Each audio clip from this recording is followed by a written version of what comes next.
there's a problem. I used to serve as the president for the American Institute of Architects in my state, and I found that all of the projects that were receiving these big awards that would come out every year and be published in all the glossy magazines were projects that had big fat budgets, because the way that those problems were getting solved, those projects were getting solved, is by extolling huge amounts of money onto very expensive materials. That's not good design. Good design is using those things that God gave us, those aesthetic things that we all inherently appreciate, that we can use intelligently on the buildings that we're tasked to come up with in a stewardship way. We want to make sure that we address this whole notion of flexibility, plan on change. In today's culture, change is going to happen. If it's not, somebody will figure out a reason for it to happen. Change needs to be accommodated. We want to make sure that we're integrating the services. We want to make sure that we understand intelligently about the HVAC systems and the electrical systems. We found a lot of churches were building buildings and inheriting systems that they simply couldn't afford to operate, or they couldn't afford the expertise that they had taken on for these kinds of systems. And so we're trying to think intelligently about the way that we think through things like HVAC control systems. Let's come up with something that churches can actually use, not just something theoretically that sits in the corner. Controls on an HVAC system, heating, ventilating, and air conditioning system, can actually halve your budget if you think intelligently about the way you control your systems. This is a little bit of an aside, but I don't know how many of you have looked at your electrical bills. In most jurisdictions nowadays, about a third to a half of the electrical bill comes out in the form of demand charges. So those are the peak time demand charges that get charged to an electrical bill. And the big savings nowadays is to reduce the amount of demand charges. If you can think through systems that talk to one another and allows you to avoid those demand charges, we can cut a dramatic amount. For $500 to $800 of investment up front, we can, in a 2 or 3 month time period, save on our electrical bills to recoup that savings. So we need to think about the way that we service our buildings. We want to make sure that we address this whole notion of construction costs. The normal project nowadays runs through this process of going out and getting it bid. In today's market, of course, we're experiencing deflation or flat construction, but it is a pandemic out there where the building committee will sit down with the architect and say, design us this building, and then they find out that they're 30% or 20% short in their budget. We want to make sure that we learn from that and that we're addressing those issues up front. We want to avoid change orders. I don't know if you know what a change order is, but a change order comes as a change of direction happens in the plans, either from an unforeseen condition or a change in scope or whatever it is. And at that point in time, change orders cause all kinds of havoc to building budgets. So we want to avoid change orders. We want to avoid the whole notion of lost time. Time translates into money when it comes to construction. And so we want to think intelligently about the way that we sequence our projects, the way that we put them together. The world's way of building can be a very frustrating experience. I don't know how many of you have been through building projects, either through your house or through your church.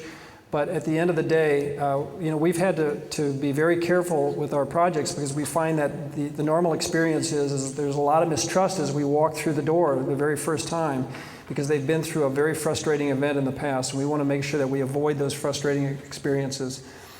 Ministries become weary, physically and mentally spent when we don't pay attention to things and do these things in God's way. And we want to emphasize that there should be a process that works for churches. Unfortunately, the process in the past has been, tell us what your budget is, we'll do what we can to keep it within 10 or 20% of that. They start the process, and at the end of it all, the church oftentimes feels excluded from what the process was all about. We want to make sure that we come up with something that's incorporating. So let's talk about that. The 20th century project delivery model, we believe, creates a lot of distrust, a lot of distance, a lot of dilution, certainly as we go through, and it can be disaster. And as it's portrayed here, it sometimes is a house of cards type of proposition. And we certainly want to avoid that, because at the end of the day, if you're trying to build a building to fulfill the needs of a ministry, and the ministries are destroyed by the very thing that you're seeking, it is a failure on everybody's part, and we've got to somehow avoid that. You'll find that the normal process too, where the architect is hired early on, and then at some point along the line, 3 or 4 months down the road, the engineers are incorporated into the project. Finally, the general contractor or the construction manager is brought into the process at the end of the drawing phase through a competitive bid or through some other process. And then finally, the trades get hired. And you'll see in the next slide that oftentimes the process stacks up like this, where you have the architect, you have the owner, and you have the general contractor, and you have these big brick walls dividing us. So if the plumber wants to ask a question, the plumber has to go up the food chain to the general contractor, back through the owner, back to the architect, and the owner oftentimes in these situations becomes the mediator between a warring architect and a warring general contractor. A very unpleasant situation for a church to find themselves. So what we have found intuitively is that if we can get to the people, and we find this actually in Exodus 35, if you read that story sometime, those stories portray to us that these are not subcontracting trades that we're dealing with, but these are craftsmen, and they need to be brought in at a point in time where we can learn from them. That's a hard thing for an architect to admit, is that I don't know everything about all these projects. I need to allow those that know more about their trade than I do. I have a general understanding of their trade, but the specific trades is where value can be found. So in our next slide, we talk about this whole notion too. I'm getting a little ahead of myself here. This whole notion of integrated services. We want to integrate the builder, the architect, and the owner, and the subcontractors at a point in time before the prices are established, before we go too far. And we want to make sure that we are talking to one another so that we can, again, search for value. Back to that stewardship notion. The old way of design, bid, build on the left, you see the little diagram on the left. Design, bid, build is first the architect is hired. He responds to the owner's questions. Oftentimes, the architect at that point is being paid on the percentage of the cost of construction. So the architect is raising his hand and say, well, dream and dream big, because I'm getting paid on the basis of a percentage of the cost of construction of what's designed. It's a conflict of interest. And so the architect and the contractor are merrily rolling along, and then at some point in time bring that contractor into that realm.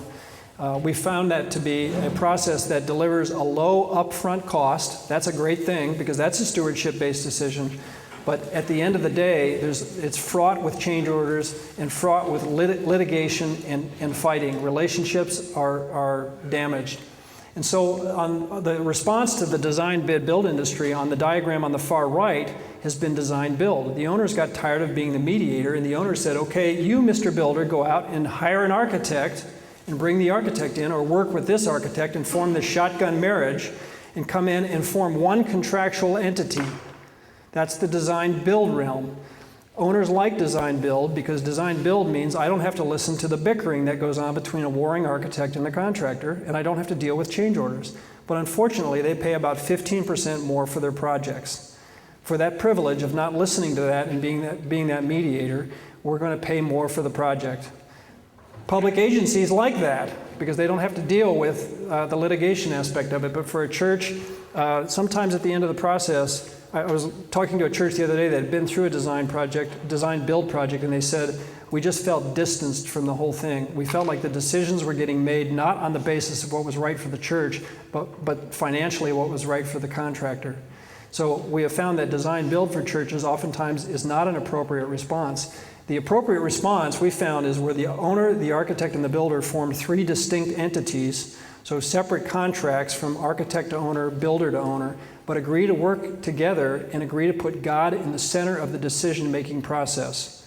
We're going to work together as Christians, and we're going to resolve the obstacles that will come, and we're going to do it together, honoring and glorifying God in the process. And so if we do that, and we are seeking to prosper the ministries of the church as a common goal, we have a much greater chance of success in our process.